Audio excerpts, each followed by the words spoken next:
¿Puedo quedarme con sus obras, señor? Cuando el millonario de la mesa levantó la vista y sus ojos se encontraron con los de la mujer negra, un milagro silencioso comenzó a gestarse. Antes de comenzar el vídeo, suscríbase en el canal y deje su like para ayudar a mantener más historias inspiradoras como estas y no se olvide de escribir un comentario de dónde estás asistiendo a este vídeo. Lo siento, señora, pero debe marcharse inmediatamente. Este establecimiento tiene normas estrictas, declaró el gerente de El Cisne Dorado, el restaurante más exclusivo de la ciudad, señalando directamente a Elena Ramírez, una joven madre de 25 años. Ella estaba de pie junto a una mesa donde un hombre impecablemente vestido cenaba solo, acunando a su bebé de 10 meses en brazos. Su única pregunta había sido simple. ¿Se podía quedarse con la comida intacta que él no había tocado en el plato? El salón principal del Cisne Dorado era un templo de cristal y mármol, donde cada mesa valía más de lo que Elena ganaba en un mes, cuando aún tenía trabajo. Lámparas de araña de cristal colgaban del altísimo techo, proyectando una luz dorada sobre rostros que nunca habían conocido la verdadera privación. El aroma del vino francés y las trufas importadas flotaba en el aire, mezclado con el perfume caro de la élite que susurraba entre sí. «No he hecho nada malo», respondió Elena con calma, su voz firme a pesar de las miradas hostiles de todos los presentes. Solo le pregunté educadamente si terminaría su cena. El gerente, un hombre de 55 años con bigote canoso y postura rígida, hizo un gesto impaciente. «No permitimos ese tipo de situaciones aquí. Los demás clientes están incómodos». En la mesa de al lado, una mujer rubia de mediana edad con joyas que brillaban como pequeños soles susurró lo suficientemente alto para que todos la oyeran. «¡Qué absurdo! ¿Cómo puede gente así entrar en lugares como este? Mírenla. Probablemente ni siquiera sabe quién es el padre del niño». Otras voces se unieron al coro de desprecio. «Por eso este país se está yendo a pique», murmuró un anciano. «Ya no respetan los lugares adecuados para cada uno». Elena apretó al bebé Lucas contra su pecho. En los últimos 4 meses, desde que perdió su empleo como enfermera tras una falsa acusación de negligencia que costó la vida a un paciente, había sufrido humillaciones constantes.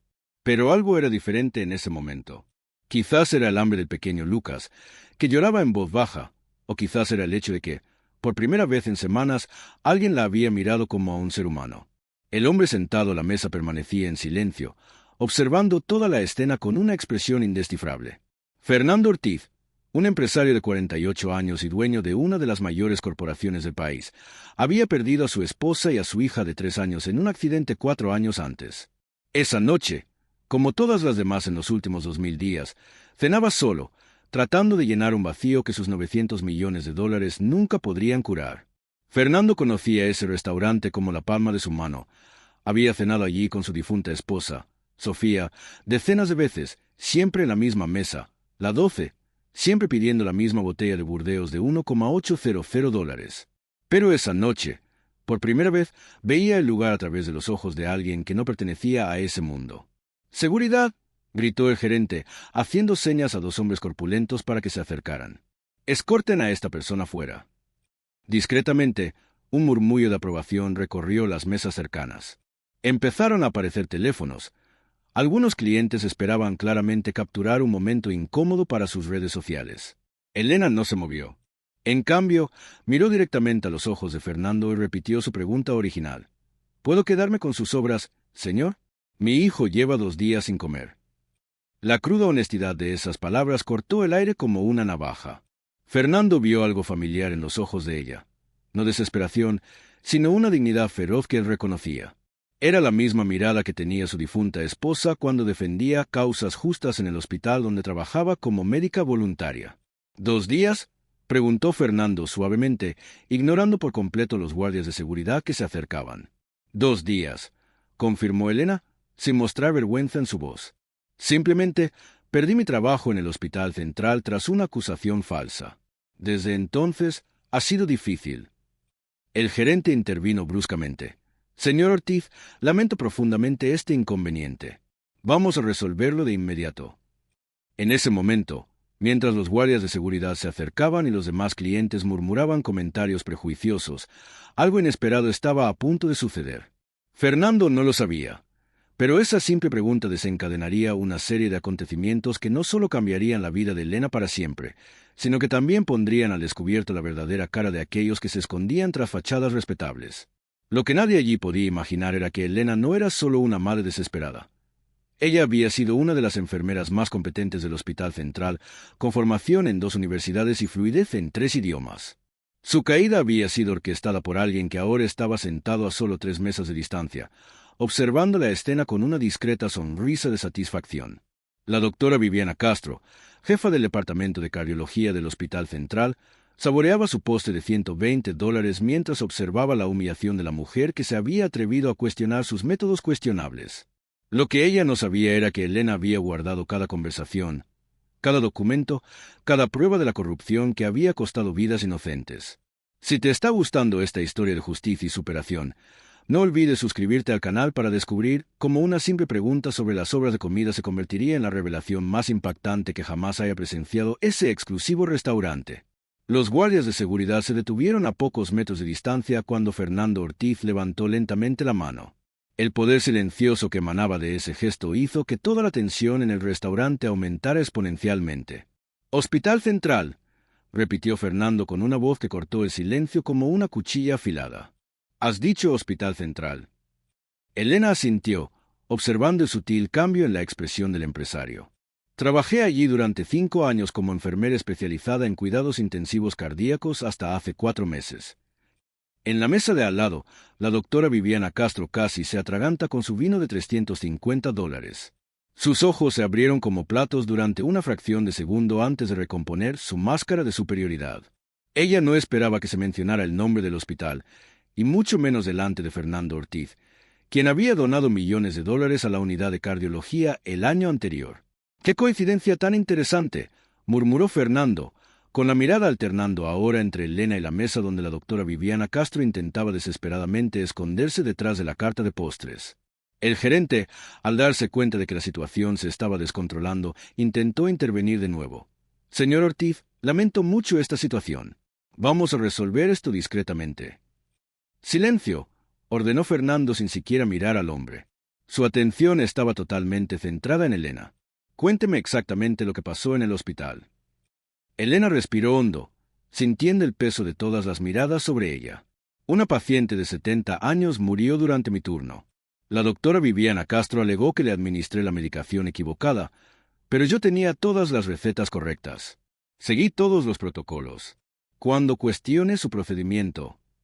«¿Su procedimiento?», interrumpió Fernando, con la voz cada vez más grave. La doctora había alterado la dosis de anticoagulante sin registrarlo en el historial. Cuando la paciente comenzó a presentar hemorragia interna, ella me culpó para encubrir el error. Pero yo había fotografiado todos los registros antes de administrar los medicamentos. La doctora Viviana Castro sintió que su mundo comenzaba a desmoronarse. Esa enfermera entrometida lo había documentado todo, tal como ella sospechaba. Por eso tenía que eliminarla antes de que armara demasiado jaleo. En aquel momento, utilizar sus contactos en el Consejo Administrativo para fabricar pruebas contra Elena le había parecido la solución perfecta. Al fin y al cabo, ¿quién iba a creer la palabra de una enfermera joven y negra frente a una doctora de renombre y de familia tradicional? «¿Lo fotografiaste?», preguntó Fernando, claramente interesado. «Siempre lo hago en casos complejos, por mi propia protección. Aprendí esa lección muy pronto en la profesión», respondió Elena con una firmeza en la voz que hizo que algunos de los presentes prestaran atención por primera vez. El murmullo de las conversaciones paralelas había cesado por completo. Incluso los camareros dejaron de servir, todos hipnotizados por la conversación que se estaba desarrollando. La doctora Viviana Castro sabía que tenía que actuar rápidamente. Se levantó de la mesa con una sonrisa forzada y se acercó al grupo. «Fernando, querido, qué sorpresa encontrarte aquí. Espero que no estés escuchando a esa persona. Ya sabes cómo a algunas personas les gusta inventar historias para conseguir dinero». La descarada arrogancia de esas palabras hizo que Elena apretara los puños.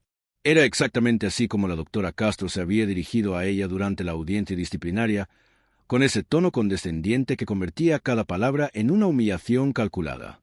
«Doctora Castro», saludó Fernando fríamente. «Qué conveniente su presencia aquí esta noche».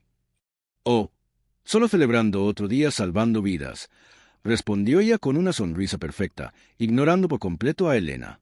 «Ya sabes lo difícil que es mantener los estándares en nuestra profesión cuando ciertas personas intentan culpar a otros por sus propios errores». Elena sintió una oleada familiar de ira, Pero esta vez era diferente. Esta vez no estaba sola en una sala llena de hombres trajeados que ya habían decidido su destino antes incluso de escuchar su versión. ¿Estándares?, repitió Elena con calma. ¿Como el estándar de alterar las dosis sin registrarlo, o el estándar de dejar morir a una paciente para proteger su propio orgullo? La doctora Castro se rió con desdén. Querida, perdiste tu trabajo por incompetencia. Acéptalo y deja de difundir mentiras sobre profesionales respetados. ¿Mentiras? Elena abrió su bolso gastado y sacó un sobre amarillento. Estas son fotocopias de las recetas originales antes de que usted las modificara. Todavía las tengo todas. La sonrisa de confianza de la doctora Castro vaciló ligeramente. Documentos falsificados, obviamente. Cualquiera puede. Con marca de tiempo digital y metadatos completos, interrumpió Elena. Al igual que las grabaciones de audio de su teléfono cuando le ordenó al farmacéutico que corrigiera los registros 2 horas después de la muerte de la paciente. El silencio que siguió fue ensordecedor. La doctora Viviana Castro sintió cómo se le drenaba la sangre de la cara al darse cuenta de que había subestimado por completo a esa enfermera problemática. Fernando Ortiz observaba el intercambio con creciente interés. Su propia esposa había muerto en un hospital debido a negligencia médica, y él conocía muy bien los signos de la corrupción institucional. ¿Grabaciones?, preguntó Fernando con una autoridad en su voz que hizo que todos en el restaurante prestaran atención. 4 años y medio de grabaciones, confirmó Elena. Cada conversación sospechosa, cada orden no documentada, cada vez que ella sugirió que alterara los registros para proteger al hospital. Sabía que algún día tendría que defenderme. La doctora Castro intentó una última carta desesperada. Fernando, seguro que no vas a creer esas acusaciones ridículas de alguien que claramente está intentando chantajear. ¿De alguien como que, doctora?, preguntó Fernando con voz peligrosamente baja. Todo el restaurante parecía contener la respiración mientras la doctora Castro se daba cuenta de que había pisado terreno peligroso. Sus verdaderas opiniones sobre personas como Elena estaban a punto de salir a la luz.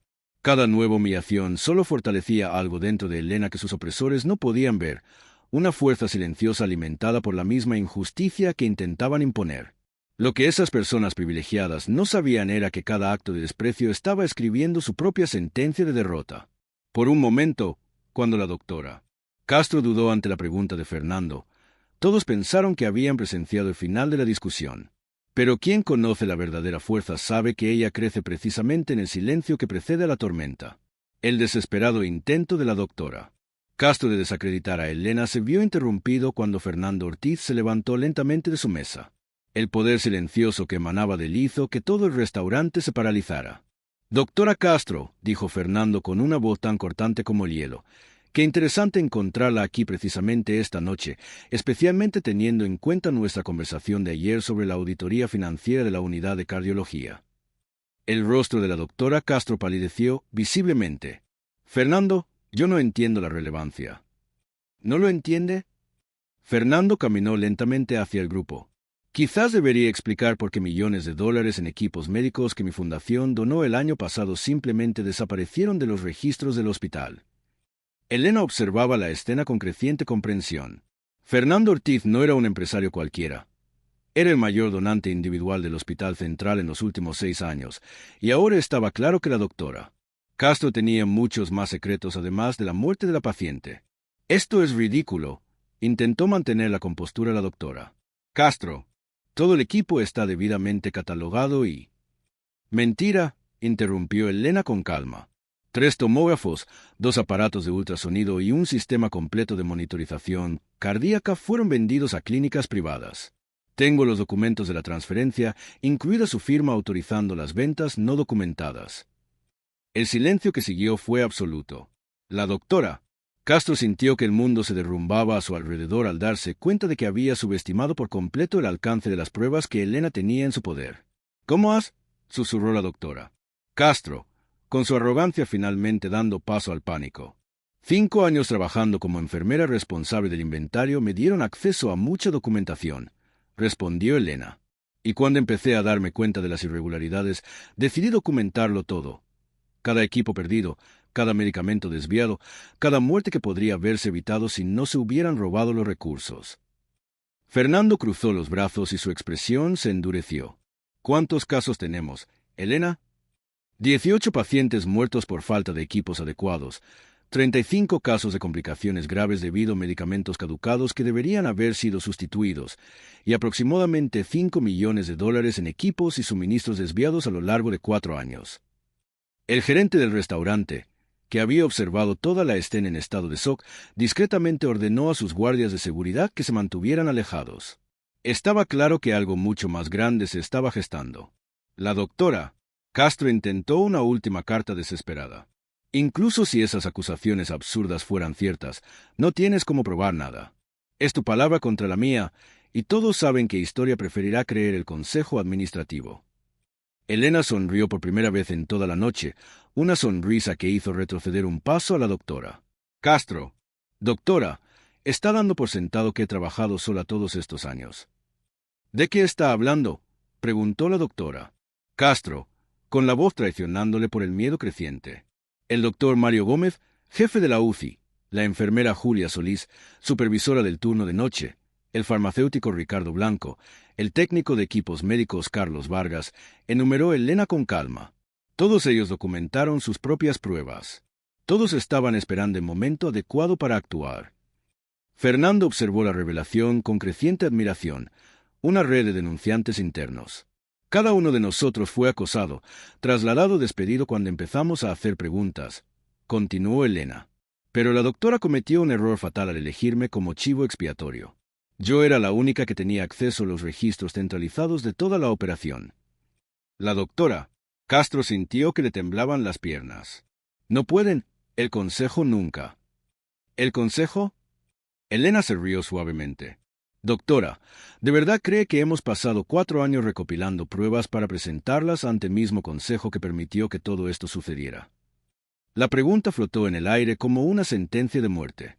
La doctora Castro se dio cuenta en ese momento de que había sido completamente superada en inteligencia y estrategia. Fernando dio un paso más. ¿Dónde están esas pruebas, Elena? La Fiscalía del Estado recibió copias el lunes. El FBI las recibió el martes, teniendo en cuenta que algunos equipos cruzaron fronteras estatales. ¿Y la prensa? Elena hizo una pausa dramática. Lo recibirá todo mañana por la mañana a las 7 en punto, junto con una rueda de prensa en la que los 5 denunciantes darán sus declaraciones completas. El rostro de la doctora Castro se había vuelto cadavérico. Sus manos temblaban visiblemente mientras se daba cuenta de la magnitud de la situación. 4 años, murmuró Elena. 4 años documentando cada delito, cada mentira, cada vida perdida por su codicia. Y todo empezó porque pensó que una enfermera negra de los suburbios sería una víctima fácil. Fernando puso una mano protectora sobre el hombro de Elena. ¿Qué necesita ahora? Justicia, respondió Elena simplemente. Y un lugar seguro donde Lucas pueda dormir esta noche mientras la tormenta que hemos creado se abate sobre aquellos que pensaron que podían jugar con vidas humanas. Los demás clientes del restaurante observaban en silencio absoluto, muchos grabando discretamente con sus teléfonos. La historia que se estaba desarrollando era mucho más grande que una simple discusión sobre las sobras de comida. La doctora Castro hizo un último intento desesperado por recuperar algo de control. Incluso si se han producido algunas irregularidades. ¿Puedo explicarlo? ¿Explicar? Elena volvió a abrir su bolso y sacó una pequeña tableta. ¿Quiere explicar esta grabación en la que usted instruye al farmacéutico para que venda morfina caducada a clínicas clandestinas? ¿O prefiere explicar cómo firmó el certificado de defunción de la señora Isabel Vargas, sabiendo que ella murió porque usted vendió el único respirador disponible en la UCI? El silencio que siguió solo se rompió con el sonido de la doctora Castro desplomándose en una silla cercana, comprendiendo finalmente que su arrogancia había provocado su propia destrucción. Elena miró a su alrededor a todas aquellas personas que minutos antes la juzgaban como una intrusa no deseada. Ahora sus ojos reflejaban una mezcla de admiración e incredulidad ante la revelación de que habían sido testigos no solo de un enfrentamiento, sino del desenlace de una de las mayores operaciones de justicia que había visto aquella ciudad. Bajo la luz dorada de las lámparas de El Cisne Dorado, mientras la doctora Castro contemplaba la ruina total de todo lo que había construido a través de la corrupción, todos presenciaron algo que convertiría esa noche en leyenda. Pero lo que nadie sabía aún era que el verdadero giro aún estaba por llegar. Porque cuando se trata de la justicia real, a veces el universo conspira de maneras que ni siquiera los planes más cuidadosos pueden prever. El sonido de los teléfonos sonando simultáneamente rompió el silencio de El Cisne Dorado. La doctora, Castro, Fernando, el gerente y varios clientes comenzaron a recibir llamadas urgentes. Algo estaba pasando afuera. Doctora Castro, dijo una voz al teléfono, tiene que ver las redes sociales ahora mismo. Lo están retransmitiendo en directo. La doctora Castro cogió su móvil con manos temblorosas. Su propia foto aparecía en docenas de publicaciones con las etiquetas Almohadilla Justicia Parano y Almohadilla Corrupción Médica. Los vídeos de la discusión en el restaurante ya tenían miles de visitas. «Imposible», murmuró ella. «¿Cómo han podido?» «Doctora», la interrumpió Elena con calma. «De verdad pensaba que íbamos a esperar 4 años sin tener un plan completo». Elena abrió una transmisión en vivo en su teléfono. En la pantalla aparecían 4 personas sentadas a una mesa, los denunciantes que ella había mencionado. «Buenas noches», dijo el doctor Mario Gómez. «Soy el doctor Mario Gómez, y hoy revelamos 4 años de pruebas sobre una de las mayores operaciones de corrupción médica que ha visto este estado». La doctora Castro intentó apagar el teléfono, pero Fernando le sujetó la mano. «Creo que todos merecen escuchar esto». En la transmisión, la enfermera Julia Solís mostraba una carpeta voluminosa. «Tenemos documentación de 500,000 en equipos médicos desviados, vendidos a clínicas privadas mientras los pacientes morían esperando procedimientos». «Mentira», gritó la doctora Castro, pero su voz sonaba desesperada. «La transmisión está siendo vista por 18,000 personas», dijo Elena. «¿Quiere que escuchen su defensa?» El farmacéutico Ricardo Blanco mostraba recetas falsificadas, medicamentos vencidos que se vendían a clínicas clandestinas, medicamentos que deberían haber sido desechados. El murmullo en el restaurante creció. Otros clientes se acercaron, transmitiendo la escena en directo. La etiqueta Almohadilla Cisne Dorado Exposición se hizo viral. ¿Quiere escuchar la grabación en la que la doctora da instrucciones sobre cómo quitar las placas de identificación del equipo donado?, preguntó Elena. «No», gritó la doctora Castro, pero la grabación comenzó. «Carlos, tienes que quitar todas las identificaciones de la Fundación Ortiz antes de transportarlo. Si alguien pregunta, ¿tú nunca has visto este equipo?». La voz de la doctora Castro era inconfundible. Fernando se levantó lentamente, conteniendo su furia. «4 años donando millones para salvar vidas mientras tú vendías mi equipo», dijo él con calma. «Fernando, no puedes creer eso», suplicó la doctora Castro. «Han editado las grabaciones». Elena mostró extractos bancarios, depósitos en su cuenta que coinciden con las fechas de venta, $450,000 en 20 meses. «¿Cómo has conseguido mis extractos?», preguntó la doctora Castro en pánico. «El FBI, con una orden judicial basada en las pruebas que entregamos el lunes». El teléfono de la doctora Castro sonó. Era su abogado, y todos oyeron. «Viviana, el FBI está aquí con órdenes judiciales. Sus cuentas han sido congeladas y hay periodistas en la puerta». La doctora Castro dejó caer el teléfono. Su mundo se derrumbaba en tiempo real. En la transmisión, el doctor Mario Gómez hacía el anuncio final. «Mañana entregaremos todo a la Fiscalía. La operación Corazón Limpio comienza oficialmente». La doctora Castro miró a su alrededor y vio desprecio en los ojos de personas que antes la respetaban. Su reputación de 30 años estaba siendo destruida en vivo. «Has arruinado mi vida», le susurró a Elena. «No», respondió Elena. «He documentado cómo usted arruinó su propia vida y las vidas de 18 pacientes que murieron porque vendió equipos que podían haberlo salvado para engrosar su cuenta bancaria. Aunque esas acusaciones fueran ciertas, no puedes probar nada». «El consejo del hospital se reunió en sesión de emergencia hace 25 minutos», reveló Fernando. «Su despido ha sido aprobado por unanimidad». «¿Cómo lo sabe?». «Porque yo fui quien convocó la reunión. 4 de los 6 miembros son amigos míos». La destrucción era total. La doctora Viviana Castro, que había orquestado la caída de Elena con tanta arrogancia, ahora se enfrentaba a la aniquilación total. Elena sujetó a Lucas y miró a los ojos de la doctora Castro. «La diferencia entre nosotros es que yo nunca he olvidado que nuestra profesión consiste en salvar vidas, no en lucrarse con ellas». La doctora Castro salió del restaurante entre flashes, con su humillación documentada por decenas de cámaras. Todos los presentes en el Cisne Dorado fueron testigos de algo que se convertiría en leyenda. Pero lo que nadie imaginaba era que aquella noche no solo cambiaría las vidas de Elena y Fernando, sino que crearía una de las asociaciones más poderosas que el sistema sanitario de aquel estado había visto jamás. Una alianza nacida de la justicia que revolucionaría la forma en que los hospitales tratan a los pacientes y a los empleados. 6 meses después, Elena Ramírez caminaba por los pasillos del nuevo hospital comunitario Fernando Ortiz, donde ocupaba el cargo de directora de enfermería. El edificio de 6 plantas, construido específicamente para atender a comunidades desfavorecidas, representaba mucho más que una institución médica. Era el símbolo de cómo la justicia y el propósito pueden transformar la tragedia en un legado. «Mamá, mira». Lucas, con 16 meses, corría por los jardines del hospital, señalando un letrero dorado en la entrada. Fundación Elena Ramírez, donde cada vida importa. Fernando observaba desde la ventana de su oficina, con una sonrisa genuina iluminando su rostro. La asociación con Elena se había convertido en algo que ninguno de los dos esperaba. No solo una profunda relación personal, sino una revolución en el sistema de salud local. La auditoría de la Operación Corazón Limpio reveló desvíos de $14 millones a lo largo de 6 años, informaba el presentador del noticiario vespertino. La doctora Viviana Castro ha sido condenada a 18 años de prisión y obligada a devolver todos los bienes adquiridos ilícitamente. En televisión se veían imágenes de la doctora Castro siendo escoltada a la cárcel, sus propiedades siendo subastadas y su licencia médica siendo revocada de forma permanente. El contraste con su arrogancia en El Cisne Dorado era devastador. El Hospital Central había pasado por una completa remodelación. Se sustituyó a 4 miembros del Consejo de Administración, se implementaron nuevos protocolos de transparencia y se estableció un sistema de denuncias anónimas para proteger a los empleados que informaran de irregularidades. El doctor Mario Gómez fue ascendido director general y la enfermera Julia Solís ahora dirige el programa de formación ética. Continuó el reportero.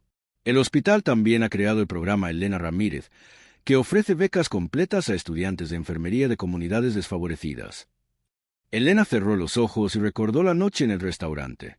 La humillación que debería haberla destruido se había convertido en el catalizador de cambios que salvarían cientos de vidas. Fernando se acercó con Lucas en brazos. «¿Sabes lo que más me impresiona?», preguntó él.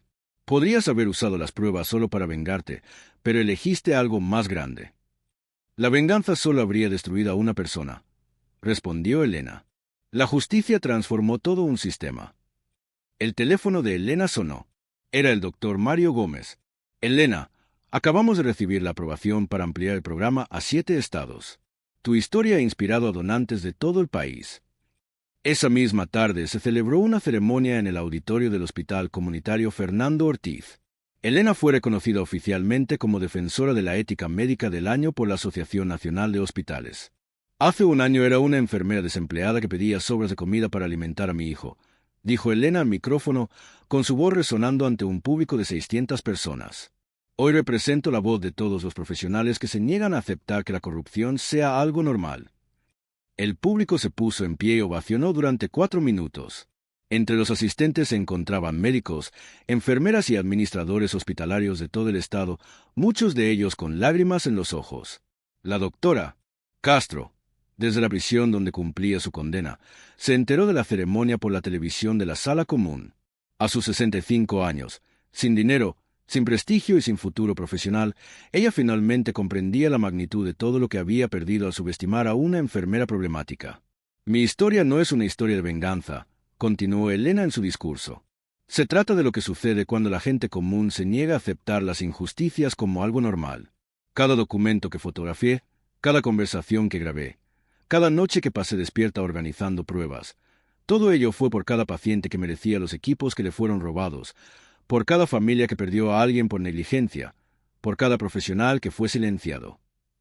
Fernando sostenía a Lucas, que aplaudía con entusiasmo sin comprender del todo por qué todos estaban tan emocionados. Pero algún día él crecería sabiendo que su madre había cambiado el mundo simplemente por negarse a aceptar que la injusticia fuera inevitable. El Hospital Comunitario Fernando Ortiz ya había atendido más de 12,000 pacientes necesitados en sus primeros 7 meses. 0 casos de corrupción, 0 desvío de fondos, 100% de transparencia en todos los procesos. «La mejor venganza no es destruir a quienes te han hecho daño», concluyó Elena, mirando directamente a las cámaras que retransmitían la ceremonia en directo. Es construir algo tan grande y transformador que aquellos que intentaron menospreciarte se den cuenta de que solo han puesto de manifiesto su propia pequeñez. 4 estados ya habían aprobado una legislación basada en el Protocolo Ramírez, un conjunto de normas que exigían total transparencia en las donaciones hospitalarias y protección absoluta para los denunciantes de corrupción médica. La doctora Castro había intentado destruir a una enfermera competente para proteger su trama corrupta. En cambio, creó una defensora incansable que transformó todo un sistema. Elena aprendió que la verdadera fuerza no está en aceptar las injusticias, sino en convertirlas en combustible para cambios que benefician a todos. ¿Y tú? ¿Te has enfrentado a situaciones en las que has tenido que elegir entre aceptar una injusticia o luchar por cambios mayores? Deja en los comentarios tu experiencia y suscríbete al canal para más historias que demuestran que a veces nuestros mayores retos se convierten en nuestras mayores oportunidades para impactar positivamente en el mundo.